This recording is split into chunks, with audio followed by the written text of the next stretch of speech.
आज की संस्थागत चुनौतियां प्रामाणिक संवाद और सार्थक अभिव्यक्ति की कमी से उत्पन्न होती है। उपराष्ट्रपति। लोकतंत्र केवल प्रणालियों पर नहीं, बल्कि मूल्यों पर आधारित होता है, जो अभिव्यक्ति और संवाद के संतुलित मिश्रण पर केंद्रित होते हैं। उपराष्ट्रपति। भारत की लोकतांत्रिक यात्रा ये दिखाती है कि विविधता और विशाल जनसांख्यिकीय क्षमता राष्ट्रीय प्रगति को कैसे प्रेरित कर सकती है। उपराष्ट्रपति। अहंकार किसी का नहीं होता, ये सबसे ज्यादा उसी व्यक्ति को नुकसान पहुंचाता है जो इसे रखता है। उपराष्ट्रपति स्वयं का मूल्यांकन बहुत महत्वपूर्ण है।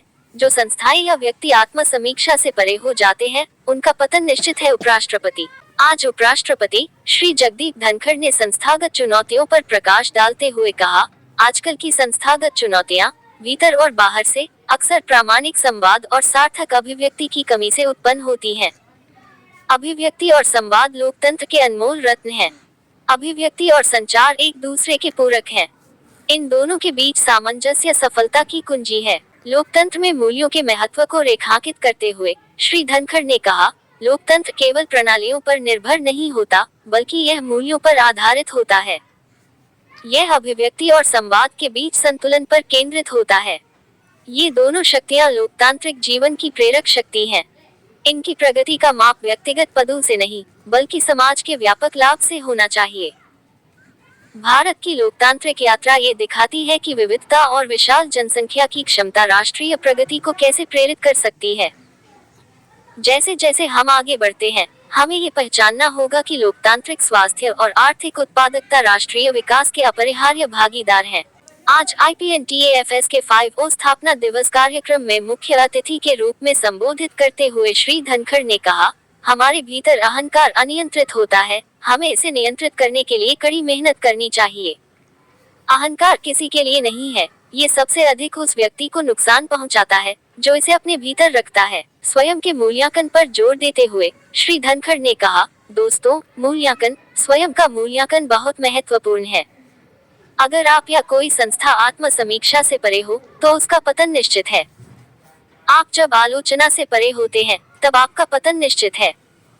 इसलिए स्वयं का मूल्यांकन बहुत आवश्यक है। सिविल सेवकों को संबोधित करते हुए उन्होंने कहा, आधुनिक सिविल सेवक को तकनीकी रूप से सक्षम होना चाहिए, परिवर्तन के संवर्धक होने चाहिए और पारंपरिक प्रशासनिक सीमाओं को पार करना चाहिए।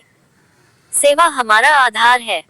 आपके कार्य प्रशासनिक, वित्तीय सलाहकार, नियामक और लेखा परीक्षकों के रूप में विकसित होने चाहिए, ताकि वे कल की चुनौतियों का सामना कर सके। इस विकास की मांग है कि हम सेवा वितरण को पारंपरिक तरीकों से अत्याधुनिक समाधानों में बदलें। मैं आपको बताना चाहता हूँ, आप मुझसे अधिक जागरूक हैं। हम एक नए औद्योगिक क्रांति की कगार पर हैं। डिजिटल प्रौद्योगिकियां हमारे जीवन में हर जगह प्रवेश कर चुकी हैं, हमारे घरों में, कार्यालयों में, हर जगह। ये हमें चुनौतियां और अवसर दोनों प्रदान करती हैं। कृत्रिम बुद्धिमत्ता, internet of things, machine learning, blockchain इत्यादि। हम इनके प्रभावों को महसूस कर रहे हैं। हमें इन चुनौतियों का सामना करना है और उन्हें अवसरों में बदलना है, ताकि देश के हर व्यक्ति का जीवन उसकी आकांक्षाओं से सहज रूप से जुड़ा हो।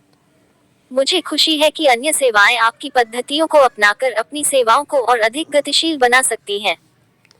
हमारी सेवाओं को जल्दी से जल्दी तकनीकी, सामाजिक और मौलिकताओं को ध्यान में रखते हुए विकसित करने की आवश्यकता है। विभागों के बीच समन्वय पर बल देते हुए उन्होंने कहा, विभागों के बीच समन्वय आज के इंटरकनेक्टेड दुनिया में बहुत महत्वपूर्ण हो गया है। हमें आपस में सामंजस्यपूर्ण रूप से काम करना होगा। मैंने कई बार ये कहा है कि शक्ति का पृथक्करण सिर्फ इस बात पर निर्भर नहीं है कि न्यायपालिका, कार्यपालिका और विधायिका अलग हैं, बल्कि इसका मतलब ये है कि ये तीनों संस्थाएं सामंजस्यपूर्ण तरीके से कार्य करें। मुझे विश्वास है कि परिवार या प्रणाली में कभी भी मुद्दे होंगे, समस्याएं जैविक होती हैं। समस्या हमें आगे बढ़ने में मदद करती है। जैसे असफलता एक बाधा नहीं होती, बल्कि यह अगली बार सफलता की ओर एक कदम होता है। उन्होंने कहा, सिविल सेवकों से डिजिटल विभाजन को पाटने का आह्वान करते हुए श्री धनखड़ ने कहा, ग्रामीण क्षेत्रों में प्रौद्योगिकी अपनाने के लिए नवाचारी वित्तीय मॉडलों पर ध्यान केंद्रित करें। मुझे खुशी है कि यह मंत्री जी की प्राथमिकता है। दुनिया की सबसे बड़ी युवा जनसंख्या, जिसे हम जनसांख्यिकीय लाभांश कहते हैं, भारत का ये लाभ अपार अवसर प्रदान करता है।